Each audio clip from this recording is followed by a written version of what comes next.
বিশ্বনবী দেখলেন আমার তো প্রতি সপ্তাহে সপ্তাহে যুদ্ধে আহত সাহাবীদের সেবা দিবে কে?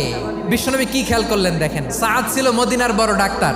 এই নারী সাহাবী রুফাইদা বাবার কাছ থেকে চিকিৎসা বিদ্যা শিখেছেন। বিশ্বনবী রুফাইদাকে বললেন, রুফাইদা তুমি মসজিদে নববীর পাশে একটা মেডিকেল ক্যাম্প করো। বিশ্বনবীর ডিরেকশন অনুযায়ী তিনি মসজিদে নববীর পাশে একটা মেডিকেল ক্যাম্প করলেন এবং আহত সাহাবাদের চিকিৎসা উনি ওনার টিম নিয়ে দিতেন। বিশ্বনবীর পরামর্শে উনি আনসারি এবং মুহাজির মহিলা সাহাবীদেরকে নিয়ে একটা স্পেশাল মেডিকেল টিম গঠন করলেন। খায়বার যুদ্ধে 7ম হিজরিতে যখন বিশ্বনবী যায়, উনি ওনার টিম নিয়ে আসলেন, বললেন, ইয়া রাসূলুল্লাহ, আমরা তো তলোয়ার চালাতে পারি না, আমরা তো তীর মারতে পারি না, আপনি যদি অনুমতি দেন খায়বার অভিযানে আমি আমার টিম নিয়ে মেডিকেল টিমের সেবাটা সার্ভিসটা দিতে চাই। পড়েন সুবহানাল্লাহ।